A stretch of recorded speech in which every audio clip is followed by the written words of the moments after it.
presentación que dejó preparada Anita para ustedes. Ok.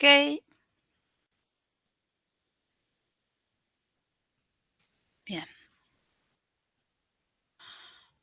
¿Somos los que suelen estar o falta gente? ¿Tienen idea?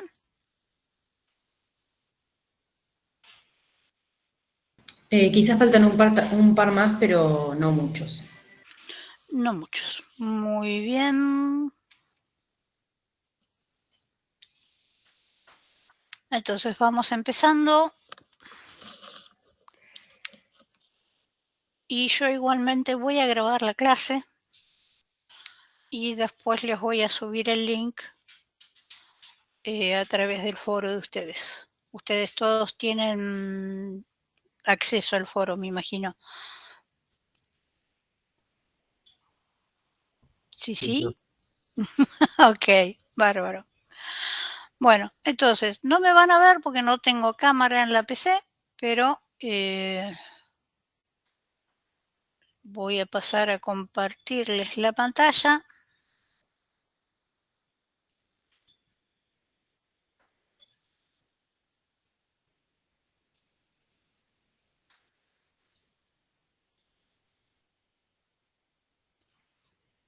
Y como les digo, voy a dejar la clase grabada.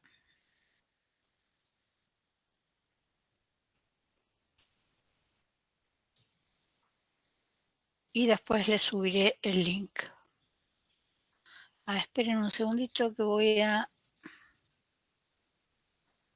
cerrar esta presentación para borrar todos los...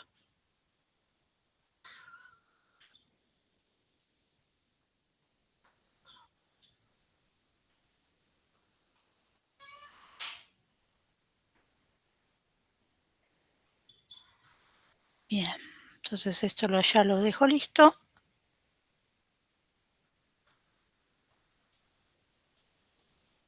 Y vamos a empezar a charlar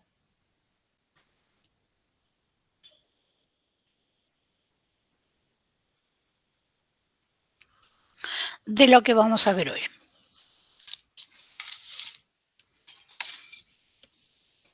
Entonces, ¿hay alguna duda que les haya quedado de la clase anterior con Annie? De la parte de membrana de transportes.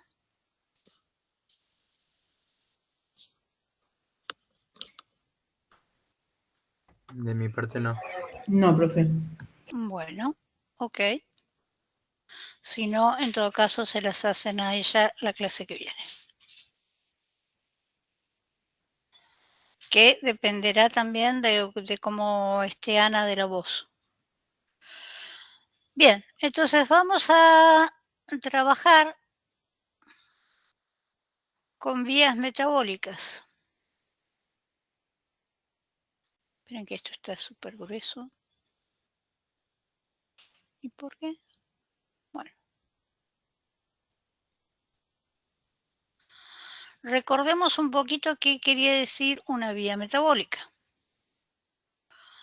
Esto implica que hay una serie de reacciones que están encadenadas, comenzando con un precursor y finalizando con un producto final. Cada uno de los pasos de esta vía metabólica va a ser catalizada por su propia enzima. Esas enzimas tendrán su sitio activo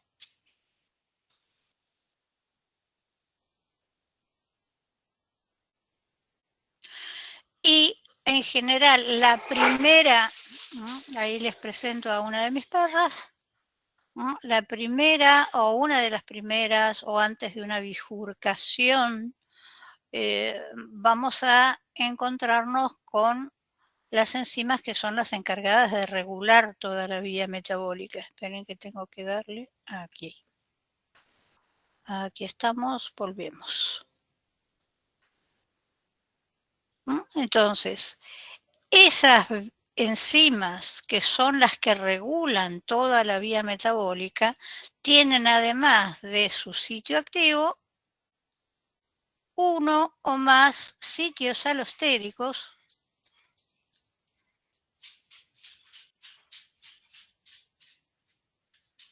donde, si se acuerdan, entraban los moduladores o efectores alostéricos. Puede ocurrir que el producto final regule su propia síntesis cuando está en altas concentraciones. Entonces, acá tenemos un precursor A, que es el que va a ingresar a el sitio activo. Aquí ingresa A. Y esta enzima lo transforma en el producto B. ¿Ok? Este tendrá otra forma. A su vez, la enzima 2 tendrá un sitio activo donde entra B y sale convertido en C. Y a su vez, la enzima 3 tendrá un sitio activo donde calza C y se transforma en el producto final D. Cuando hay mucha concentración de este producto final, puede ejercer un control sobre su propia síntesis entrando en el sitio alostérico mientras que esté presente en alta concentración. ¿Sí? Recordemos que todas las interacciones, tanto a nivel del sitio activo como a nivel del sitio alostérico, son interacciones muy rápidas y muy lábiles, es decir, se contacta y se suelta a muy alta velocidad. Entonces, el producto final va a estar ejerciendo un control por producto final o un feedback negativo, siempre y cuando esté presente en altas concentraciones. Cuando las concentraciones de ese producto final comiencen a bajar, este sitio alostérico va a estar más tiempo vacío que ocupado. ¿Sí? Entonces, mientras el sitio alostérico esté ocupado por el producto final, eso implica un cambio de forma del sitio activo, una pérdida de afinidad por su sustrato y por lo tanto la reacción disminuye mucho su velocidad o directamente no ocurre.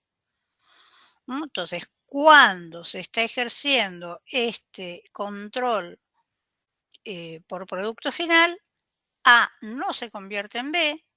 Al no haber B, la enzima 2 no tiene sustrato sobre el cual trabajar.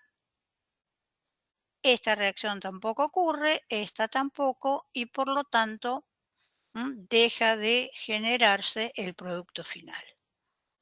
Entonces, de esta manera es el mismo producto final el que regula su propia síntesis. Estas vías metabólicas las podíamos clasificar en dos tipos. ¿Se acuerdan de cómo las clasificábamos según el tipo de metabolismo o el tipo de reacción que ocurría?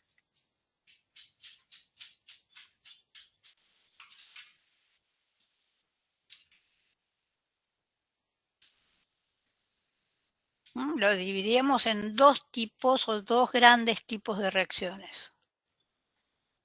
Las reacciones de síntesis, las reacciones de degradación. ¿Cómo denominábamos a las reacciones de degradación?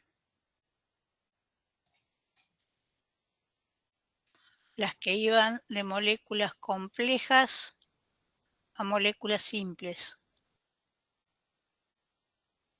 ¿El catabolismo? Perfecto. Desde el punto de vista metabólico, estas eran reacciones catabólicas. Y desde el punto de vista energético,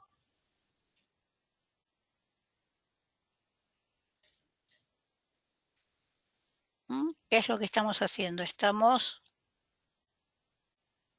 pasando de algo más ordenado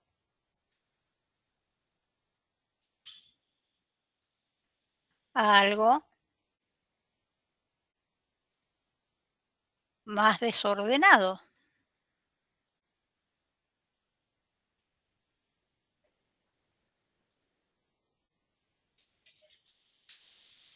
¿Cómo medíamos? ¿Cuál era la forma en la cual podíamos medir el grado de orden de un sistema? ¿Qué función usábamos? Anabólica. ¿O cómo definíamos el grado de desorden?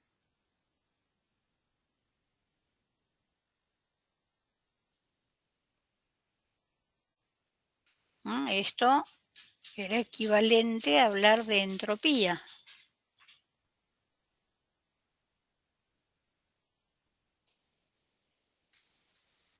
Este sistema estará más ordenado o más desordenado que este.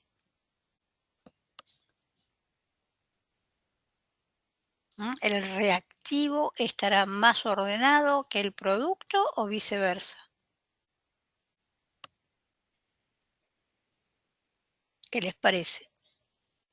¿Esto que está como formando un trencito o estas que cada una se mueve, choca, vuelve, choca con la vecina? ¿Cuál está más ordenado? ¿El reactivo o el producto? El reactivo. Bien, entonces esto tiene menor entropía y esto tiene mayor entropía. ¿Y qué nos decía la segunda ley? ¿Cuáles eran las reacciones espontáneas? Las hexergónicas. Bien, las que tienden al aumento de la entropía. Es decir, que esta reacción es exergónica.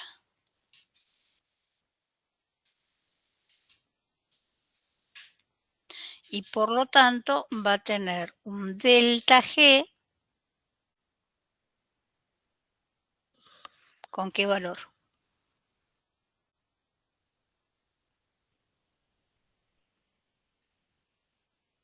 ¿Positivo o negativo?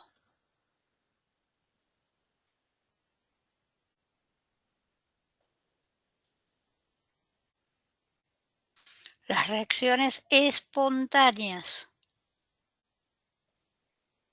Menor a 0. Menor a 0. Perfecto. Ahora bien. Bueno, esto me quedé cortita con la flecha.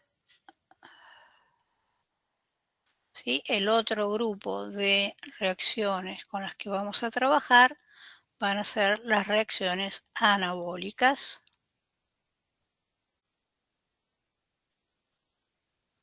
endergónicas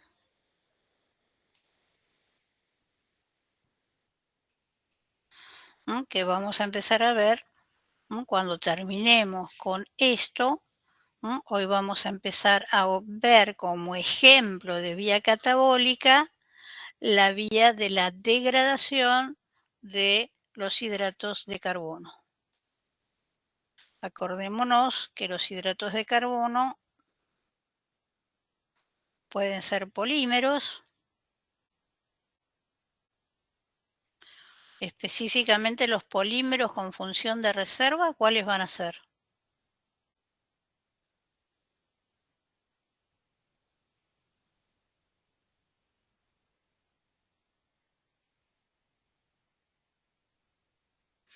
¿En qué almacenamos nosotros la energía cuando hablamos de hidratos de carbono?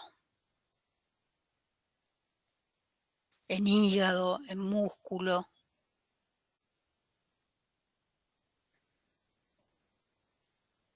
En los músculos. Tanto en músculo como en hígado. En los animales, el polímero específico que se utiliza como reserva energética a mediano plazo es el glucógeno. que es un polímero de moléculas de glucosa. ¿No? Es una molécula muy ramificada y cuando requerimos de glucosa en sangre, tuc, tuc, vamos cortando esas moléculas, es decir, las uniones entre glucosa y glucosa. Recordemos que este es el monómero. En este caso glucosa. Y si nos hace falta modular la concentración de glucosa en sangre, en hígado se va a ir liberando esta glucosa y pasará a sangre para mantener relativamente constante el nivel de glucosa para alimentar a todas las células de nuestro cuerpo. Porque justamente la función, y eso es lo que no pueden perder de vista, es que las reacciones catabólicas tienen como función liberar energía. Nosotros sin energía no podemos sobrevivir, ¿sí? Porque somos un sistema altamente complejo. Y para mantener esa complejidad y no desordenarnos, necesitamos un consumo constante de energía. ¿Ok? Entonces, hoy vamos a empezar a ver las vías catabólicas y vamos a empezar viendo justamente el ejemplo a partir de una molécula de glucosa. Vamos a ir viendo cómo esta molécula de 6 carbonos primero se va a romper en 2 de 3 carbonos. Y a partir de acá, esta molécula es el ácido pirúvico. El destino de este ácido pirúvico va a depender de si la célula es capaz de llevar a cabo una oxidación completa. ¿Qué quería decir oxidación? Que se reduce. Subite un poquito el volumen porque te oigo muy poquito. Que se reduce. No, justamente, a ver, siempre vamos a tener reacciones de oxidorreducción. Porque en nuestra célula no podemos liberar, o sea, cuando una molécula se oxida es cuando pierde electrones y o protones, o átomos de hidrógeno. Acordémonos que cuando hablamos de un protón, en el átomo de hidrógeno tiene solamente un protón en el núcleo y un electrón en su único orbital. Entonces, cuando este átomo de hidrógeno pierde el electrón, lo único que me queda es el protón. Al perder la carga negativa, me queda la carga positiva del protón, y esto es lo que escribimos de esta forma. ¿Sí? Entonces simbolizamos al protón como un átomo de hidrógeno que perdió su electrón y que quedó con la carga positiva. ¿Ok? Entonces, los cambios de acidez del medio tiene que ver con los cambios de concentración de protones. ¿Sí? Y eso es lo que medimos con una función que es lo que llamamos el pH. El pH, la temperatura, la concentración de sales, son todos factores que pueden afectar los enlaces débiles. ¿Sí? Como por ejemplo los puentes de hidrógeno, las interacciones de Van der Waals, etc. ¿sí? Entonces, esas variaciones pueden hacer que se rompan los puentes de hidrógeno. Y los puentes de hidrógeno, en muchos casos, estabilizan macromoléculas muy complejas, como las proteínas, como los ácidos nucleicos, etc. Entonces, no podemos permitirnos grandes variaciones en la concentración de protones en el citoplasma o en los tejidos. ¿Ok? Entonces, cada vez que algo se oxida, alguien se tiene que hacer cargo, ¿no? Si se oxida, pierde protones y o electrones, alguien se tiene que hacer cargo de estos protones, ¿sí? Porque no pueden quedar sueltos en el citoplasma celular.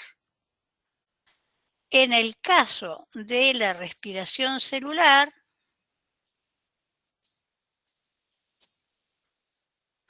una molécula como la glucosa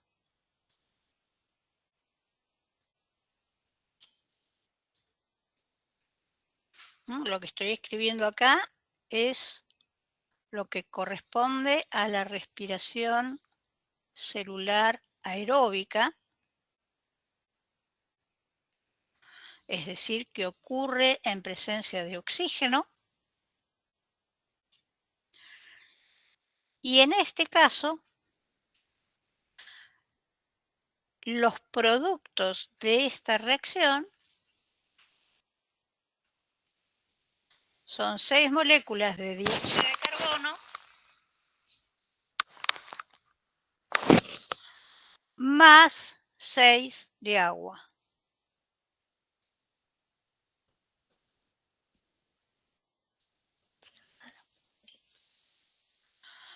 Entonces, ¿en qué se convirtió esta glucosa?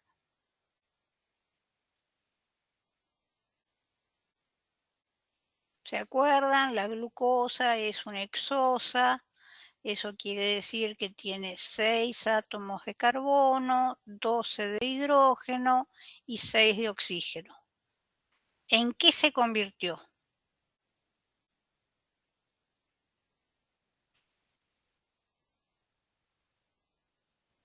¿Se convirtió en agua? Estos son mis reactivos, estos son mis productos. Tengo que ver esto del lado de los productos en qué se ha convertido. Si yo marcara el carbono, ¿se acuerdan qué quería decir marcación?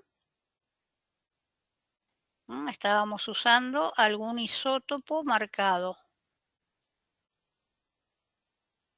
En vez de carbono 12, carbono 14. Algo que haga que tenga mayor número de neutrones y eso lo convierte en inestable o inclusive en radioactivo. Entonces, este carbono, ¿en qué molécula lo encuentro del lado de los productos? Tendré que buscar algo que tenga carbono. Entonces, ¿cuál de los productos tiene carbono? Perdón. Hola Victoria, bienvenida. Estamos grabando la clase. Ok. Entonces, ¿cuál de los productos tiene carbono en su composición? ¿El agua tiene carbono? No. No. Es ni más ni menos que el carbono que encontramos en el dióxido de carbono. Y si yo marcara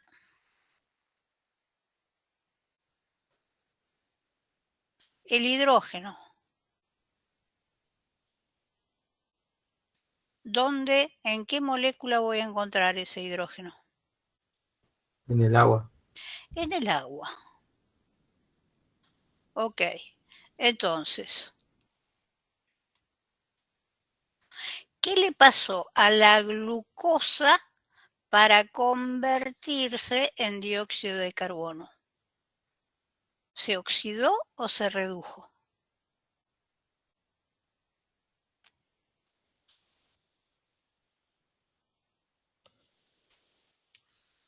Si Se oxidó. pierde, se oxida, exacto.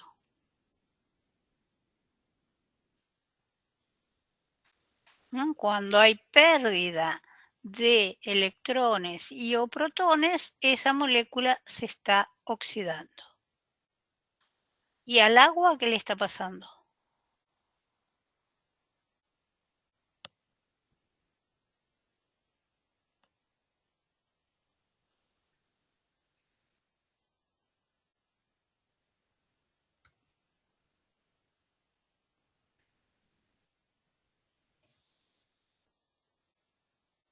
Se reduce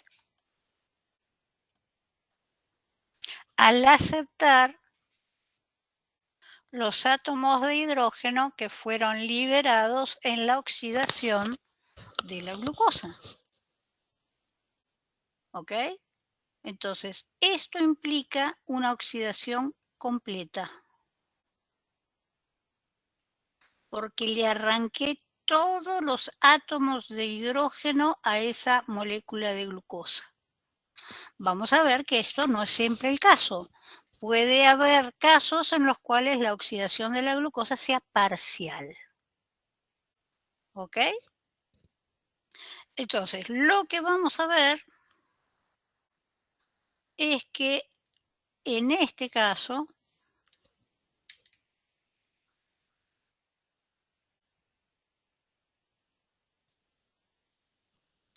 esa molécula de glucosa que se oxida convirtiéndose en 6 de dióxido de carbono, cede sus hidrógenos para que finalmente la molécula de oxígeno, fíjense que lo escribo de esta manera porque la molécula de agua tiene un solo oxígeno, ¿no? Pero escribir una O no tiene ningún sentido, entonces tengo que escribirlo de manera tal de media molécula de oxígeno. Esto es una reducción. Entonces, esta molécula de oxígeno, en este caso, que era la respiración celular aeróbica,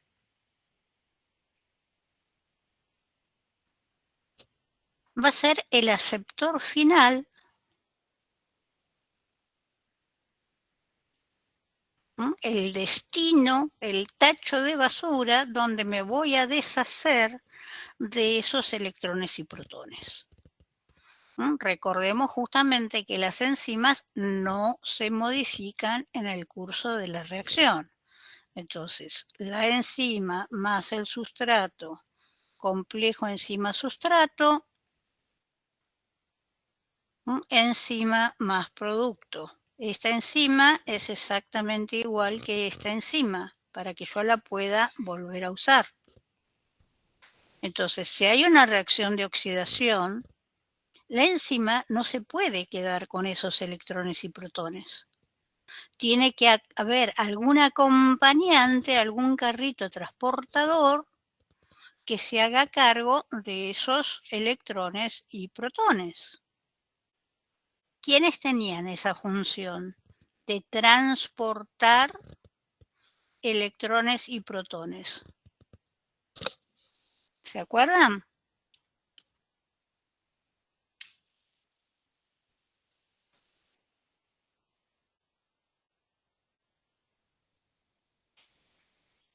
Las coenzimas de óxido de reducción, como el NAD o el FAD.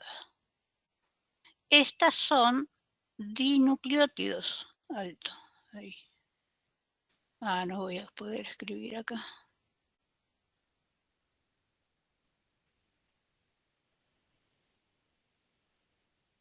No puedo seguir escribiendo porque tengo cada vez que tocarlo. Ok. Entonces, este de acá es un nucleótido. ¿Se acuerdan de la estructura de los nucleótidos?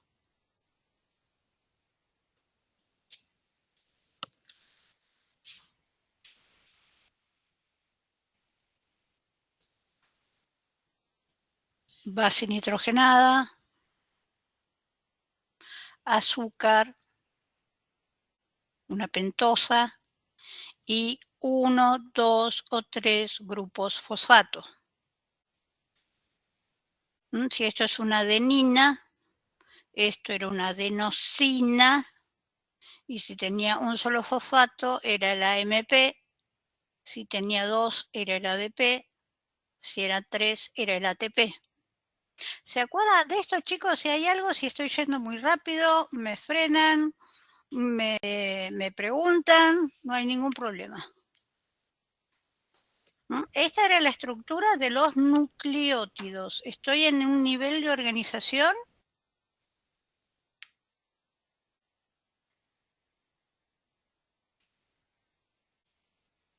Atómico,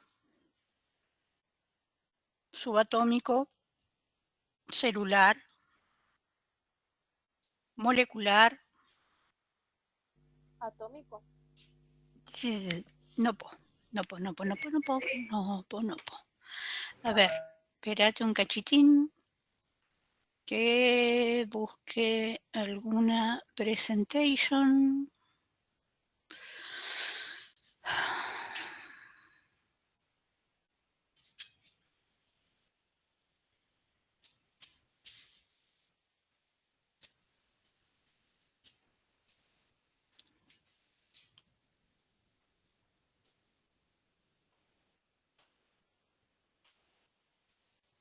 No quiero esto. Quiero la presentación, porque si no, no puedo escribir.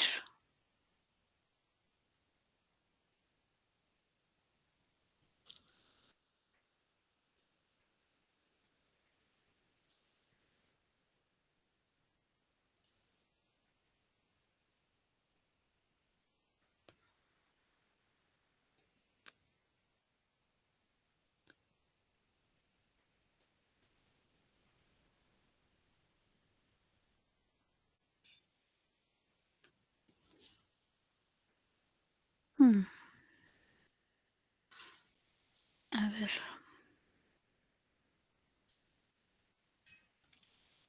Segundito.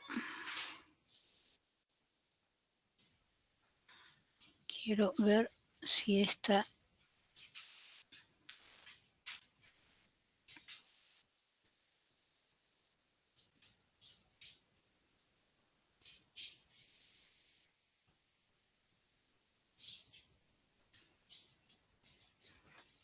Perdón.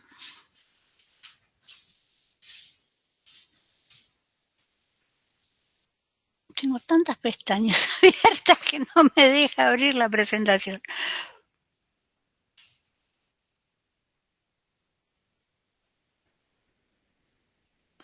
Sí, ya sé que estoy presentando para todos. Quiero la presentación.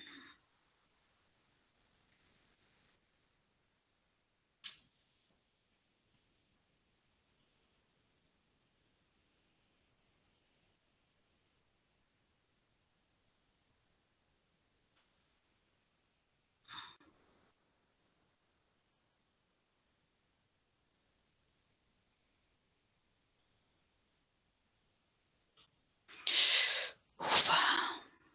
Disculpen, ¿eh? Hasta acá abajo, qué pavota. Bueno.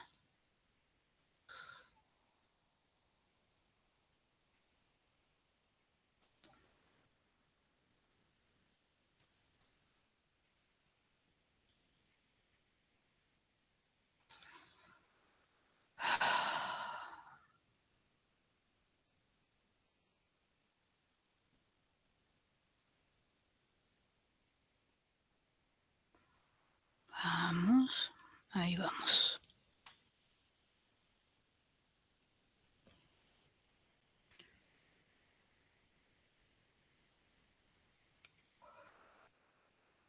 Ok.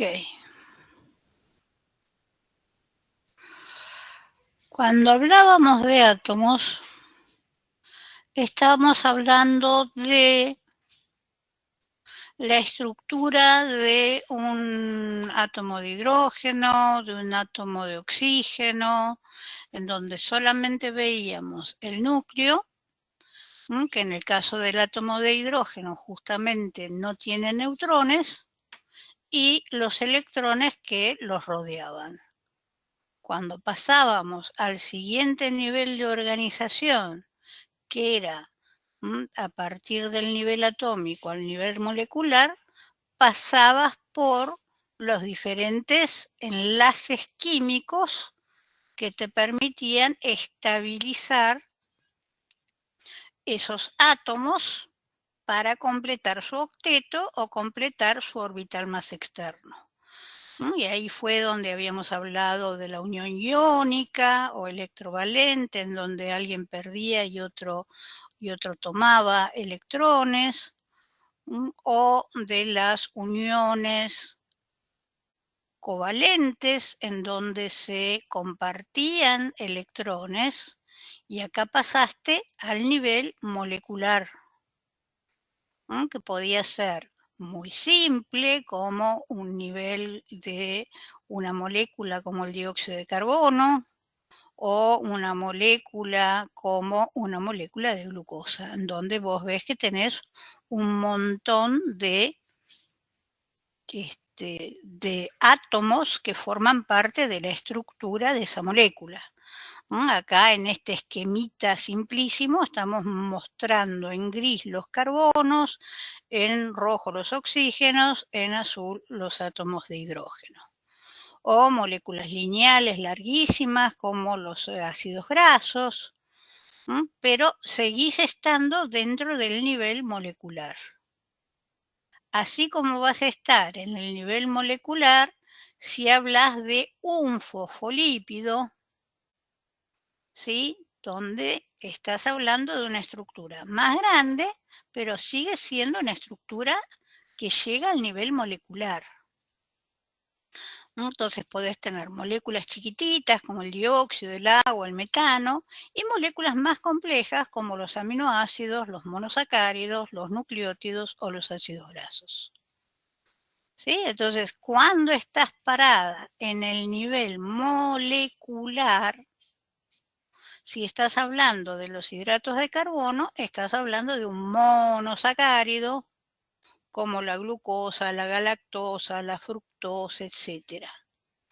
Y esos monosacáridos, cada cual con su nombre y apellido, se podía polimerizar para darte estructuras como el almidón, que es una molécula de reserva, un polímero, ¿sí? Fíjate que con este esquemita está representando cada uno de estos monómeros que se enlazan químicamente para darte este polímero.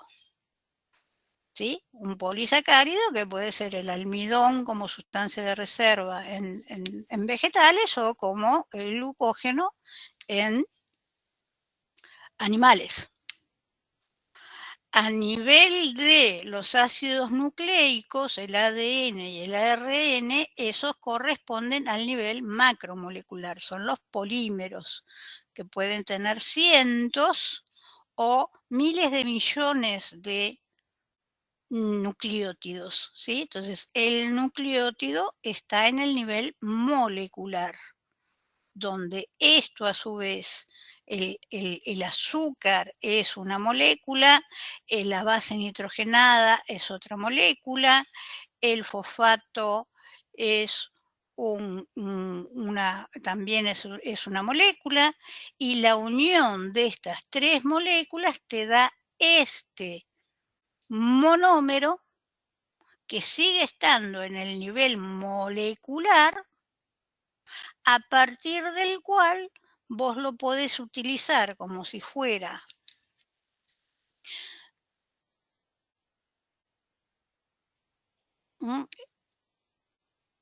una estructura base que podés empezar a adicionar.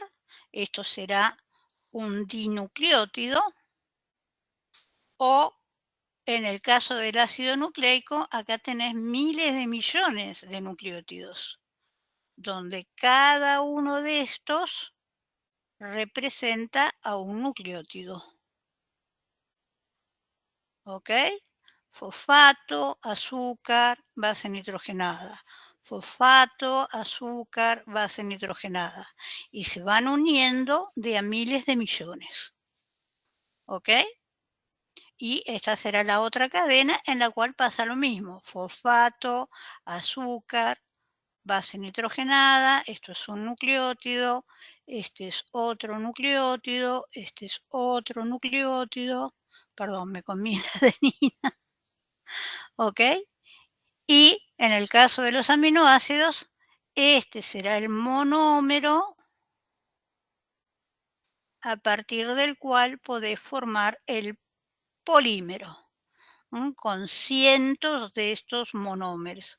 Entonces, acá estás en un nivel macromolecular, cuando hablas de la proteína, del ácido nucleico, del almidón, del el glucógeno, de la celulosa, de la quitina, todos esos son ejemplos de polímeros de hidratos de carbono. ¿Ok? Entonces, volviendo acá,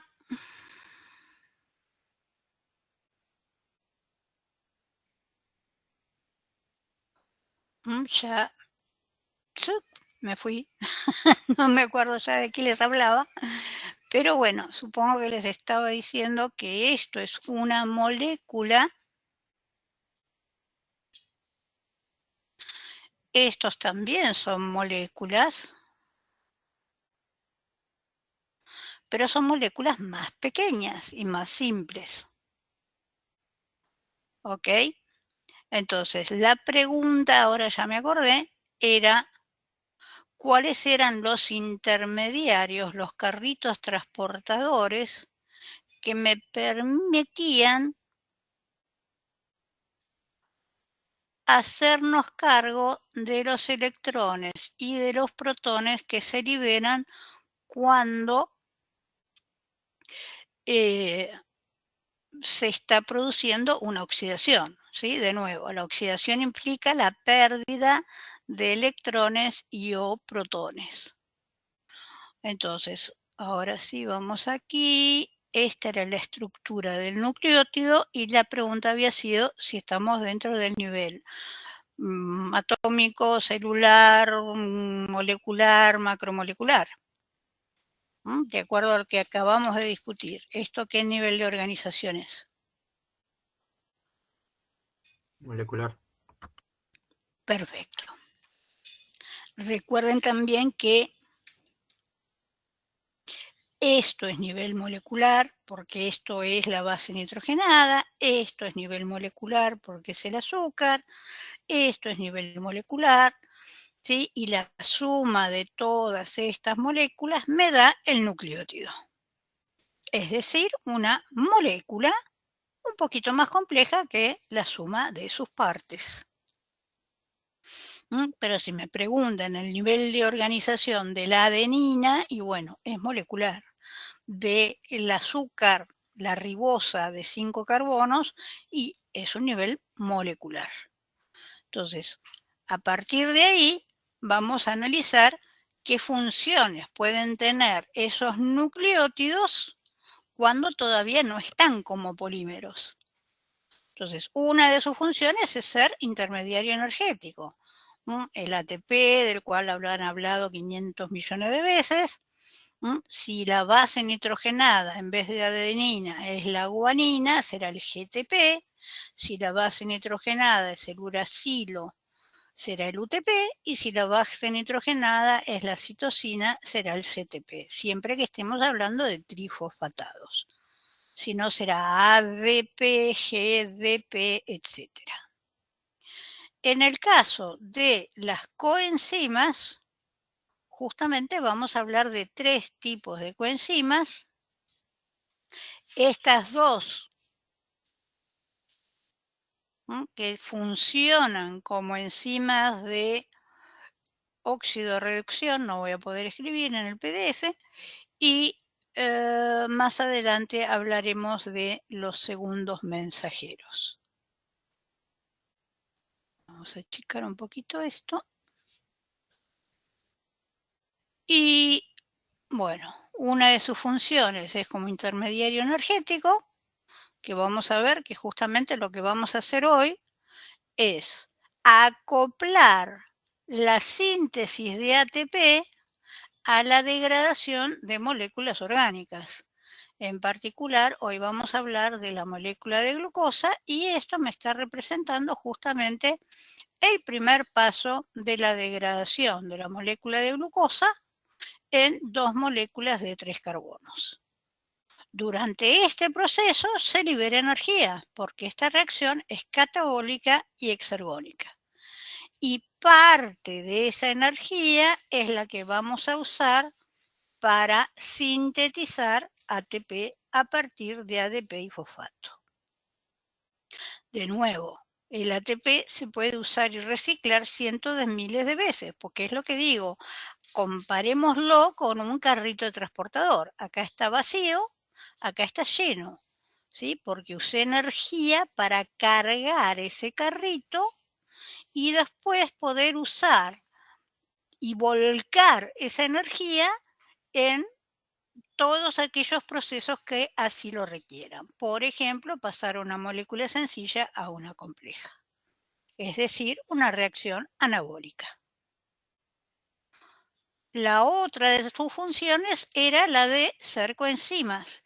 Y hoy vamos a trabajar con, o vamos a mencionar, 2 tipos de coenzimas. La coenzima A, que se encarga de transportar grupos de 2 carbonos y llevarlos a otros sitios, es decir, transportarlos a otra serie de reacciones, o los nucleótidos con función de participar de reacciones de óxido-reducción. Esto lo vamos a agrandar un poquito y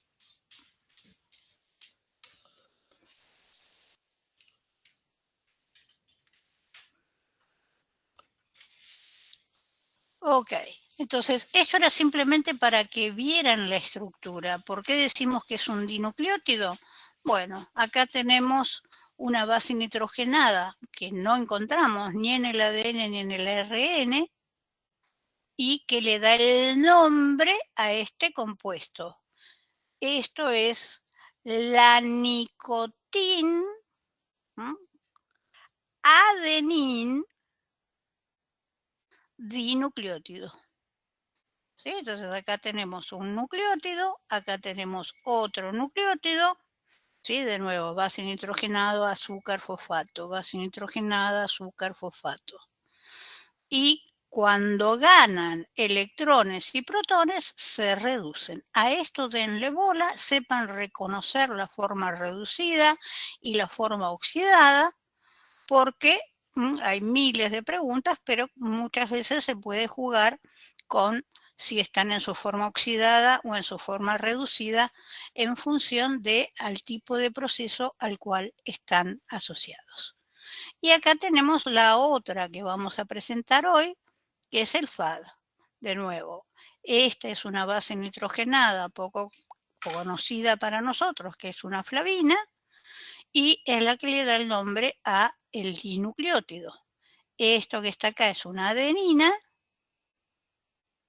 Entonces el nombre completo, que no vamos a usar normalmente, es el flavín adenin dinucleótido. De nuevo, azúcar, base nitrogenada, fosfato. Esto es un nucleótido, este es el otro.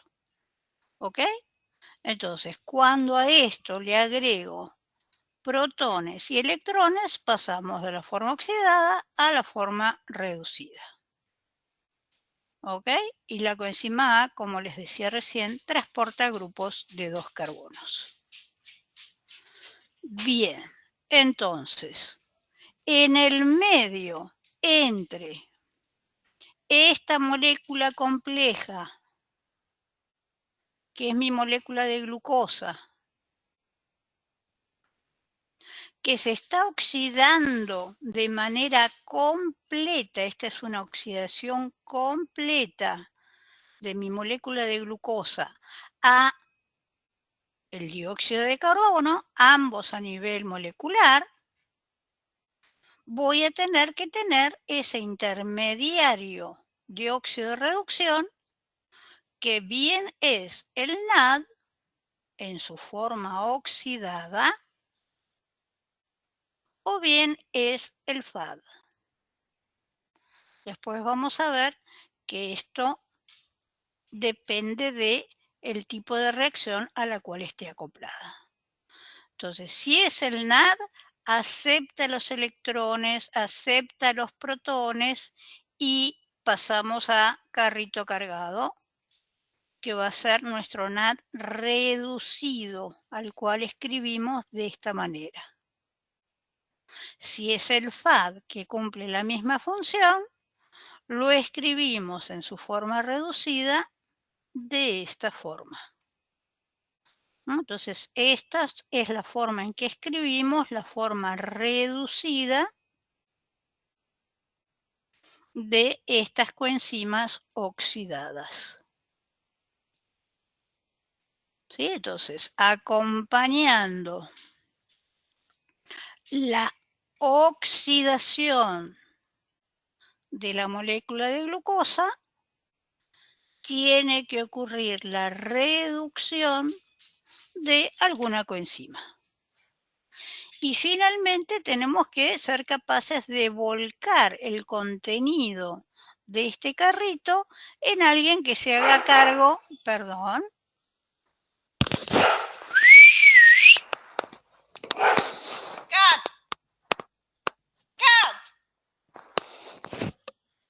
que se haga carga en forma definitiva de esos electrones y protones. Y esa molécula no es otra que, en el caso de la respiración aeróbica, que la molécula de oxígeno. ¿Sí? Entonces, cuando el oxígeno acepta los electrones y protones, se reduce a agua. Entonces, estos átomos de hidrógeno que originalmente estaban en la molécula de glucosa, momentáneamente son transportados por las coenzimas de óxido de reducción y terminan formando parte de la molécula de agua. ¿Ok? La enorme ventaja de los procesos de oxidación completa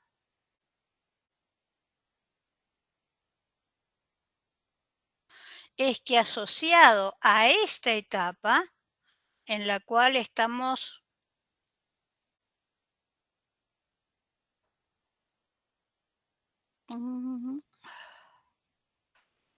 reoxidando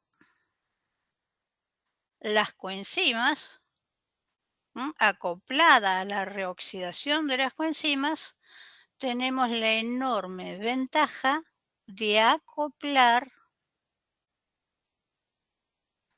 la fosforilación. Fosforilar quiere decir agregar fosfato,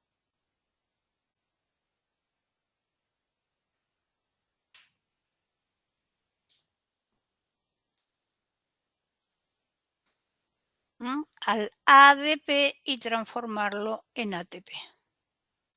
Entonces, esto hace que un proceso de oxidación completa por cada molécula de glucosa me permita sintetizar hasta 38 moléculas de ATP. Un montón.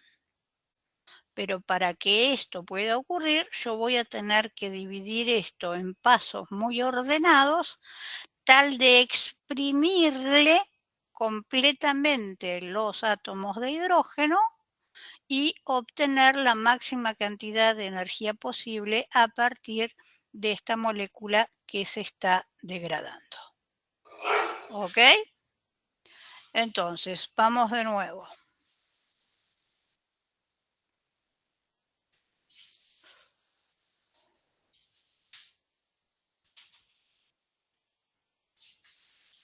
Dijimos que vamos a estudiar hoy reacciones catabólicas. exergónicas. Y de nuevo, esa energía va a tener una parte de energía libre, una parte que no se puede aprovechar, que es el calor. Ups, a ver. Tengo 8.500 millones de... Aquí estamos. Hola Camila, bienvenida.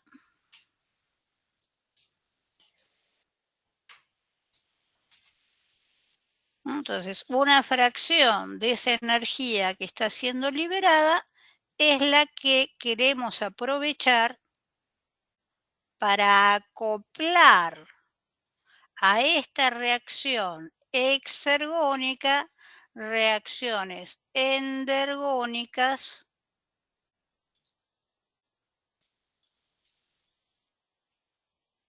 como la síntesis de ATP.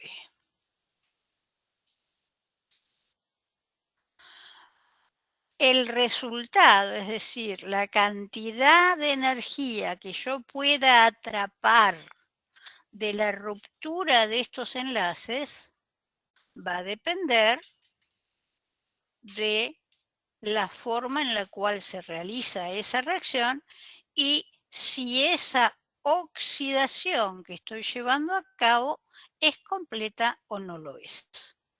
¿Sí? Entonces, eso es lo que vamos a analizar hoy.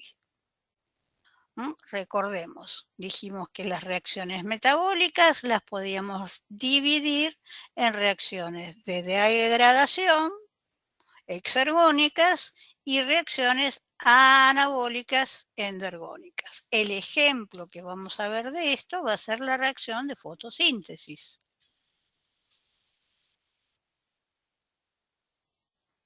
¿Sí? Cuya ecuación es exactamente la inversa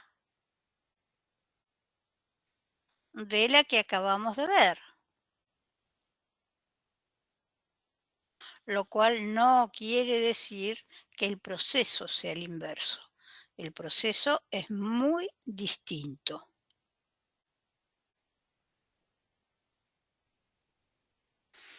Pero a partir de moléculas más desordenadas que están presentes en el aire, 1, 2, 3, 4, 5, 6, la planta va a conseguir, o la bacteria que haga fotosíntesis, va a conseguir ordenarlas, unirlas mediante enlaces covalentes y generar esta molécula. De nuevo, seguimos en el nivel molecular,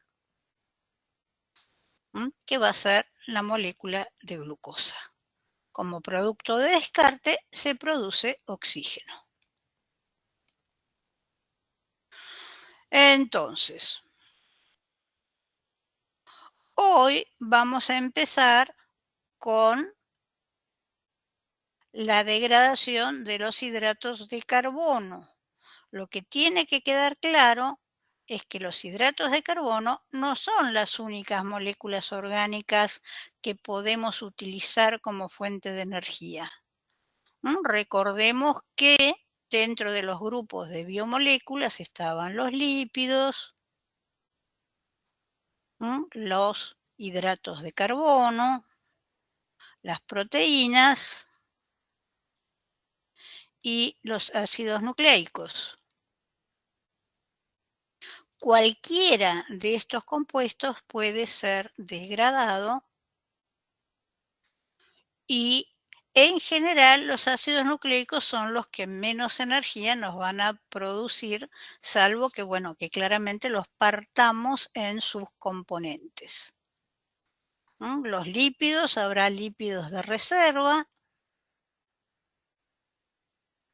que son los que nos encargaremos de degradar en sus partes componentes para poder obtener energía. Los hidratos de carbono, de nuevo, habrá polímeros de reserva como el glucógeno en animales. Ups, espérenme. No. No. Aquí. Hola Mabel, bienvenida.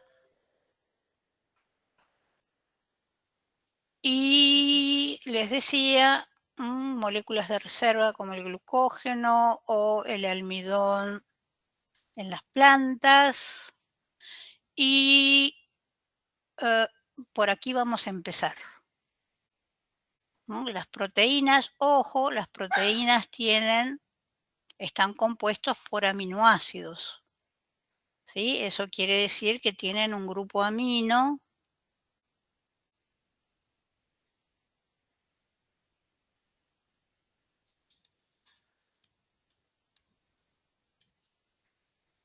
y vamos a ver que todas estas rutas catabólicas se manejan con carbono, hidrógeno y oxígeno. Entonces, este grupo amino me lo voy a tener que sacar de encima si pretendo utilizarlo como fuente de energía. ¿Sí? Entonces va a tener que ocurrir lo que llamamos una deaminación si lo que quiero es quedarme con los carbonos que forman parte de esta estructura y degradarlos para terminar convirtiéndolo en moléculas más simples como el dióxido de carbono. Esto será exergónico.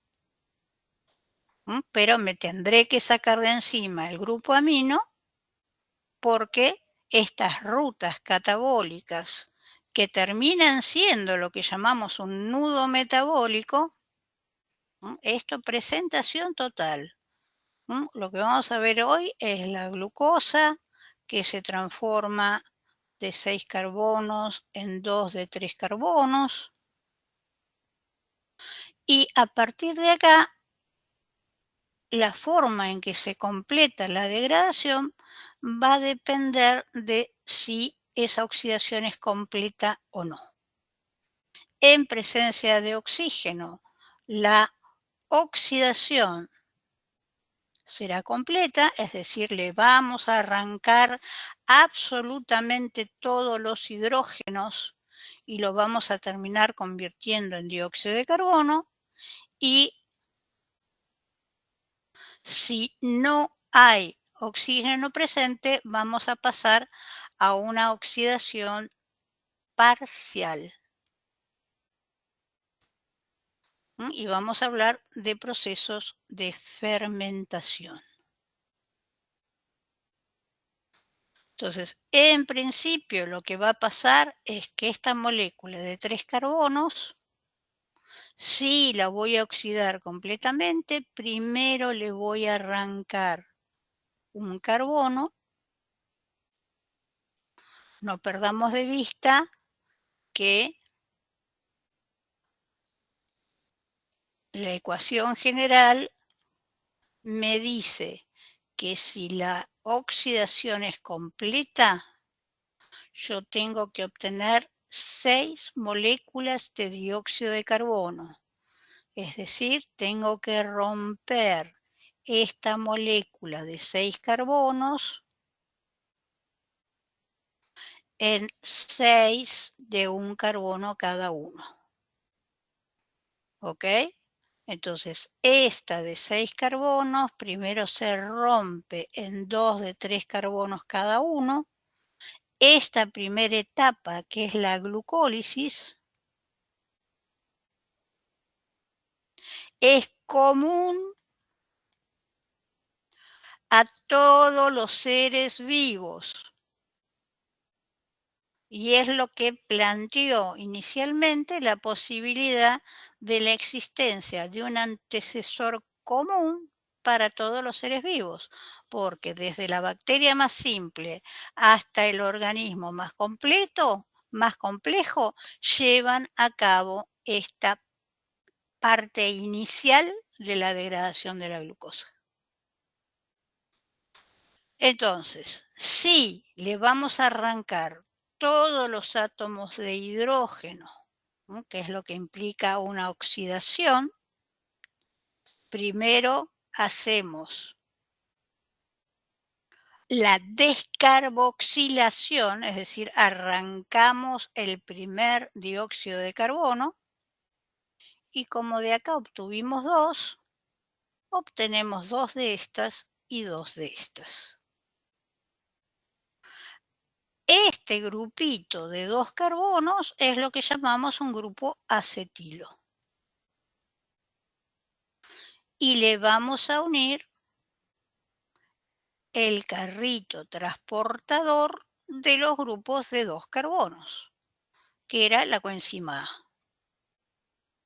¿Sí? Entonces, cuando unimos la coenzima A con ese grupo de 2 carbonos, obtenemos lo que se denomina el acetil coenzima A. Y este transportador lo va a llevar a la tercera etapa, que es el ciclo de Krebs. El ciclo de Krebs lo llamamos así porque comienza, vamos a usar otro color, con un compuesto de 4 carbonos, que es el ácido oxalacético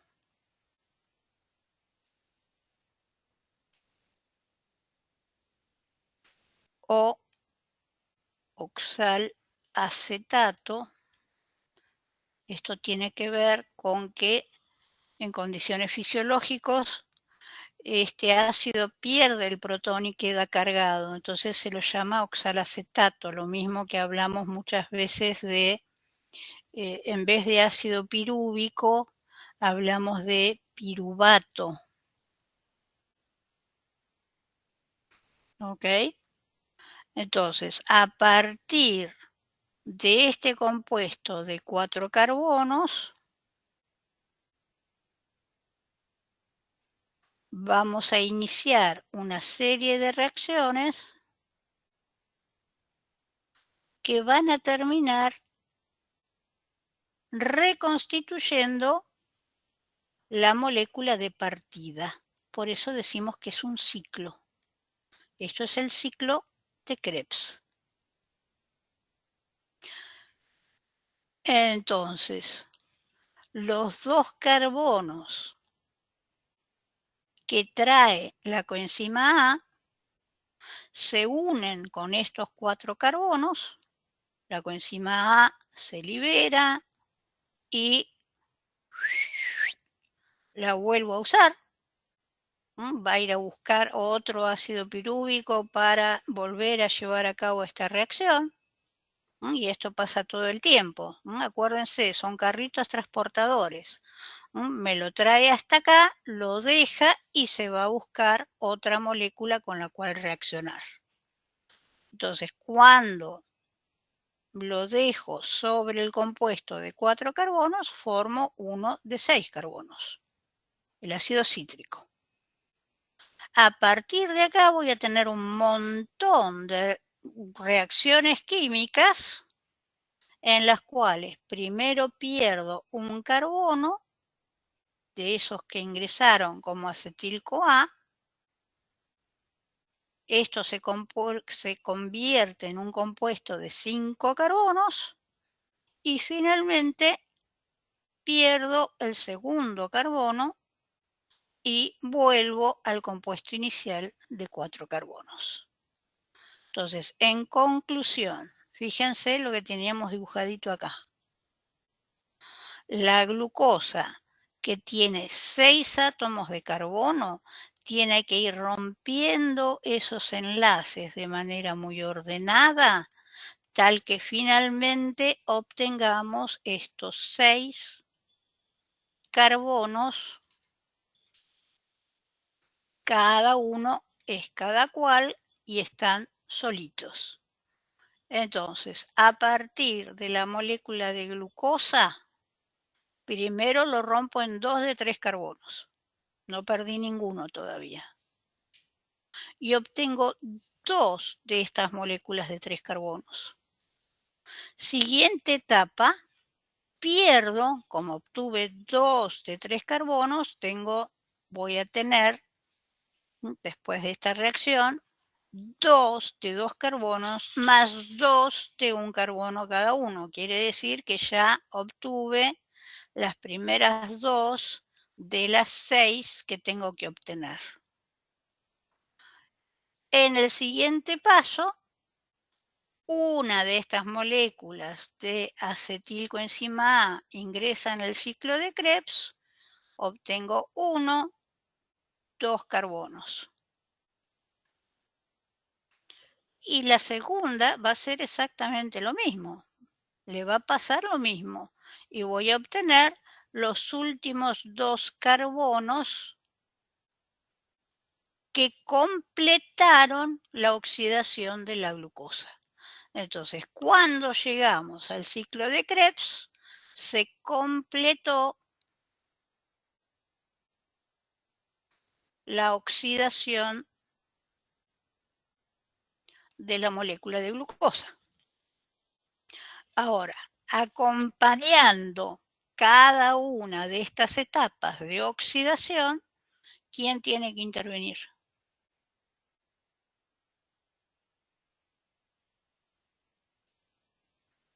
Las acabamos de mencionar.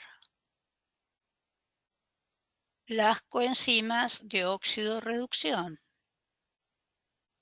Así como se van perdiendo electrones y protones, acompañando estas oxidaciones tengo que tener al NAD o al FAD que recogen esos electrones y esos protones y pasan a su forma reducida. ¿Me están siguiendo todos, chicos? Sí, profe. Buenísimo. Entonces, acompañando todas estas etapas de oxidación,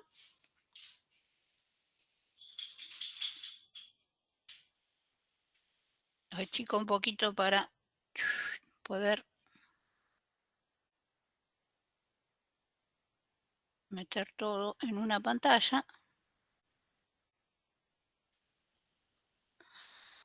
Vamos a tener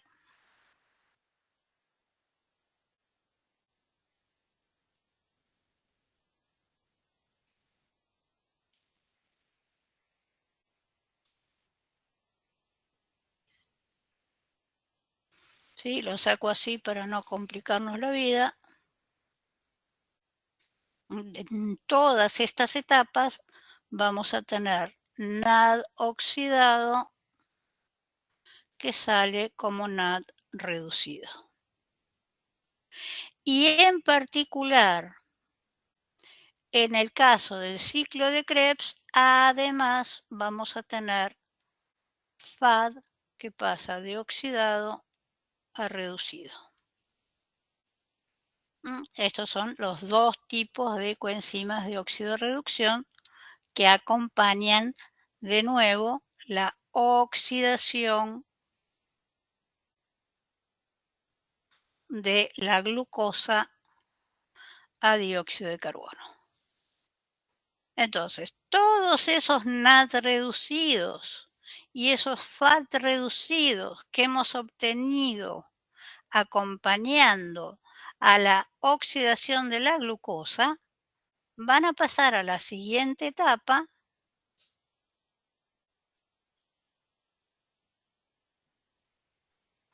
que es la etapa de cadena respiratoria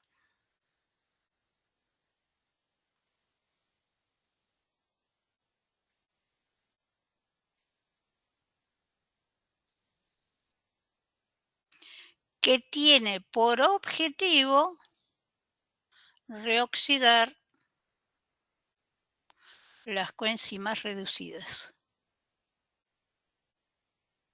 De nuevo, este era el carrito vacío. A lo largo de todas las etapas de oxidación de la glucosa, recibieron electrones y protones y se cargaron. Ahora me toca reoxidarlas, porque acuérdense siempre, no somos fabricantes de carritos, es caro fabricar carritos. Nosotros nos dedicamos al transporte, ganamos más transportando que fabricando carritos. Entonces yo tengo un número X de carritos que o están vacíos o están cargados, ¿sí? Pero no estoy todo el tiempo fabricando carritos. Yo quiero reciclarlos, tal de no tener que fabricar miles y millones de carritos. Imagínense la cantidad de glucosas que degradamos por segundo, ¿no? Si tuviéramos que fabricar para cada glucosa, si es una oxidación completa, 38 carritos, estamos fritos. Así que la cuarta etapa es la etapa en la cual reoxidamos las coenzimas, pero tiene la enorme ventaja de que tiene acoplado la síntesis de ATP.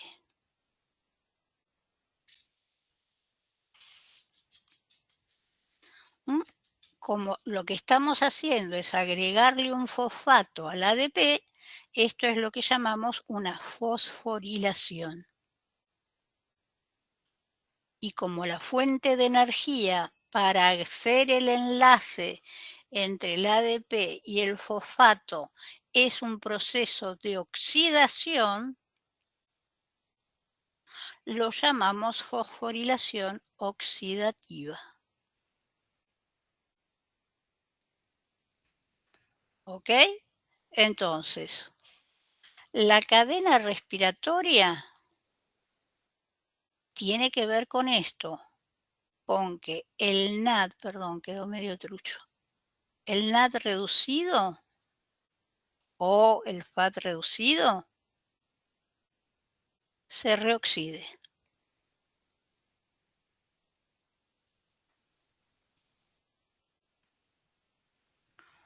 Y le vuelque los electrones y los protones al aceptor final. Si la respiración celular es aeróbica, ¿quién será el aceptor final?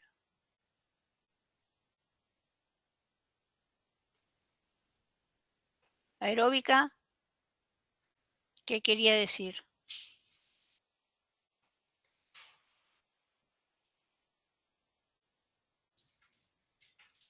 Que ocurría en presencia de quién.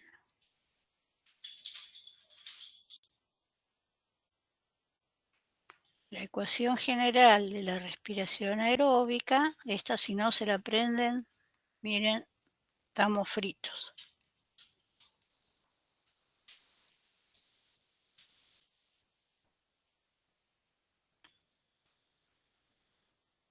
Implica que ocurre en presencia de oxígeno.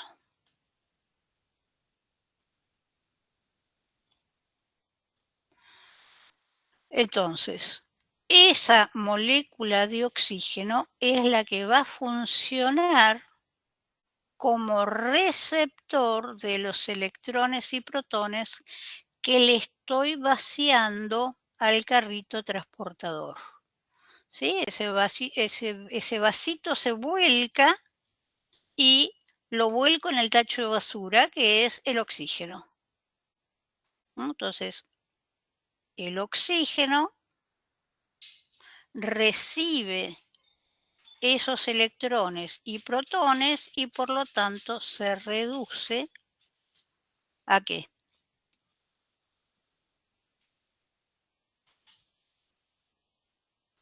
Si recibe... Exacto, se convierte en agua.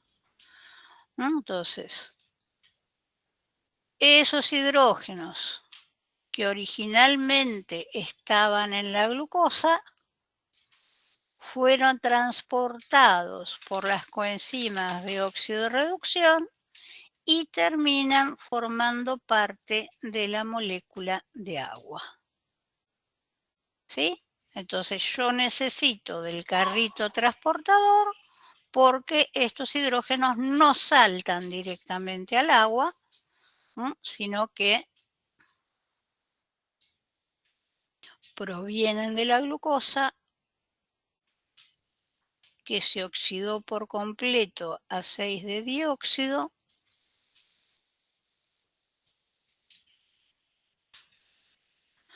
y pasan, cuando esto se oxida, esto se reduce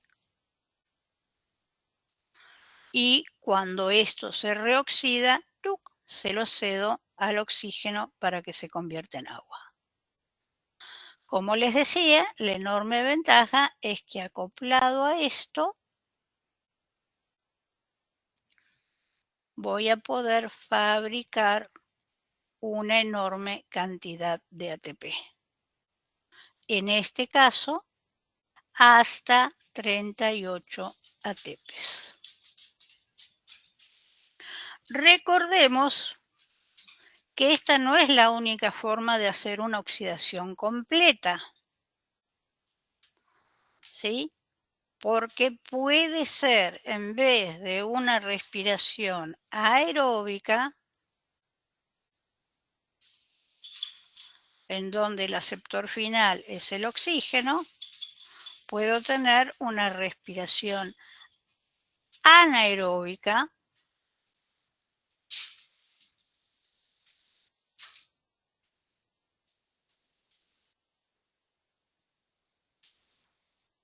donde tengo las mismas 4 etapas, solo que en vez de usar al oxígeno como aceptor final, ¿sí? Aceptor final equivale a decir mi tachito de basura, donde vuelco lo que me quiero sacar de encima, que son esos electrones y protones. Y en vez de tener oxígeno, puedo tener sulfato. A ver, lo escribo. Lo escribo. Esto es lo que cambia. Y puedo tener sulfato que se convierte en sulfídrico, o nitratos, o nitritos, o dióxido de carbono que se transforma en metano, pero ¿sí? Esto no cambia. Fíjense, estos hidrógenos que estaban en la glucosa, que fueron transportados por mi carrito que se cargó, se descarga en una molécula inorgánica que es distinta del oxígeno, pero está cumpliendo la misma función. Y la ganancia energética, de nuevo, va a ser de hasta 38 ATPs. ¿Hasta acá estamos todos?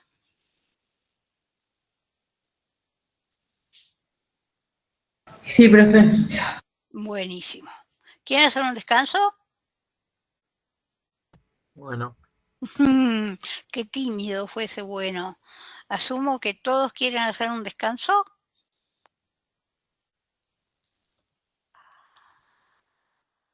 Sí, no, nadie más quiere descanso. Unos minutitos, capaz. Buenísimo.